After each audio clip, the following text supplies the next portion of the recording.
Morning, everyone, and welcome back to another episode of Conversations with Coaches. I'm Emma Carmen, and I will be doing 1 to 2 conversations a day with coaches around the NCATA. Up first this morning is Amber Morrell from Presbyterian College. Amber was hired in December of 2017 to lead the new PC Acrobatics and Tumbling program. She guided the Blue Hose to the first win in program history on March 9th, 2020, as the team defeated fellow first-year program St. Leo at a tri-meet, which also featured top-ranked Baylor. Amber arrived at Presbyterian with extensive experience in the acrobatics and tumbling field. She served as the head cheerleading coach at Newberry College from 2011 to 2012, and at her alma mater school, King University, from 2012 to 2014. She will be joining us in just a second. At King, she also served as the head coach for the inaugural acrobatics and tumbling team. Prior to developing the acrobatics and tumbling program, she elevated the Tornado Cheer program to a competitive level. In its first season, the team qualified for event finals at nationals when she was at Glenville State College. While at Glenville, she was also an adjunct faculty member in the sports science program. She earned her bachelor's degree in sports management with a minor in coaching from King University in 2008. And in 2012, she completed her master's degree in recreation and sports sciences from Ohio University and has 2 children, Jeff and Harry. Thank you so much for coming this morning, Amber. Thanks for having me. Of course. So let's start out with a quick introduction. Where your school is located and where you guys are. We are located in Clinton, South Carolina, which is about 35 minutes south of Greenville, which is a big city, big fun city in South Carolina, about 40 minutes north of Columbia, and we're about 2 hours from the beach, Charleston. So what division are you guys competing within? We are a Division I program. However, we're a smaller D1, so our student-teacher ratio is about 12 to 1. That's great. So what are some of your team strengths at Presbyterian that you've noticed over the past couple of years? Is that there? Yeah, so starting a program from scratch is hard, and this past season was our first, competitive season. So I would say that what I've noticed our strengths are definitely acro, pyramid. I think in the coming years you're going to see a lot of upgrades and strengths in tumbling. But this year we did score a 995 at one of our meets, so we're pretty pumped about that. That's great. So you've had plenty of experience, I was telling viewers, with acrobatics and tumbling. You've only coached to start 3 different acrobatics and tumbling programs. It's quite an act. What's the biggest takeaway experiences that you want to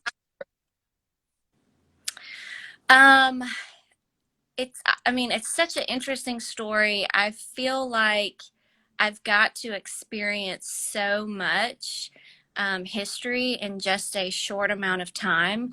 And, I come from a cheer background and cheered in college. That this sport wasn't around when I was in college. So, we talk a lot about how the sport creates so many opportunities for young women, which it absolutely does. But for me personally, it kind of opened a door for me, to be a coach. And I think if I remember correctly, our statistics in the NCATA is 90% of our coaches are women, which is pretty cool. But I started off, coaching cheer and knew I always wanted to go into competitive, cheer. And then I literally saw like a poster of acrobatics and tumbling. I think it was University of Oregon. And I literally just picked up the phone, called Felicia Mulkey, and I was like, hey, I'm Amber, what is this sport? What is this about? I need to be a part of it. And she educated me, told me about the sport. At the time, there were only 6 schools. I think Gannon, AB, and King were about to add. And she just said, hey, your mindset is there, because I was never really the rah-rah type. I just kind of liked the competitive components of cheer. And she said, well, hey, knowing I was originally from Tennessee, there's a school about to add. Are you interested? I said, yeah, absolutely. What's the school? And she said, well, it's King College, but they're about to transition to King University. And I was like, no way, that's my alma mater. So anyways, everything fell into place. Their AD contacted me, and I got to go back home, got to go back to my alma mater and start the program there, and have never looked back since. So, the biggest takeaway is just the opportunity it provided for me. Never did I think that I would be able to coach a true NCAA sport, with this skill set. And so it's provided me that opportunity. And then, again, I've got to witness so much history in a short amount of time with all these schools. So, it's been pretty exciting. So on the academic side of for Presbyterian, one of the most popular, either that your team is interested in or just the students at Presbyterian?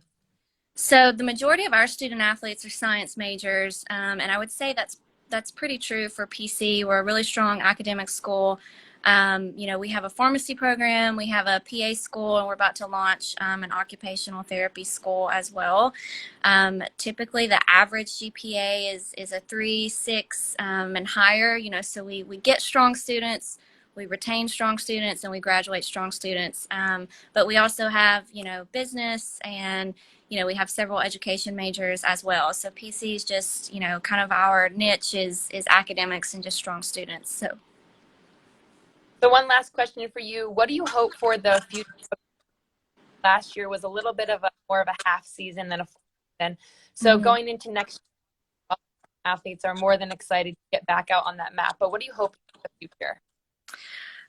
Just continuing to, build on our program. I think this year we established a really good culture and team dynamic, for our program. And obviously starting a program is really difficult because there's so many components of the sport and you have to compact all of it in such a short amount of time. So we've kind of gotten over that hump of everybody, they've competed, they know what the skills are. So I'm excited to just literally build and upgrade our skills and just continuing, setting the groundwork for this program.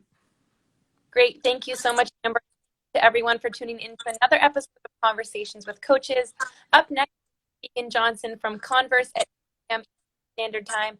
I'm Emma Carmen, and remember, if you can't tune in live, all of these on our Instagram TV and our social media at Twitter, Facebook, and YouTube. So thank you again, Amber. Have a wonderful day. Thank you. You too.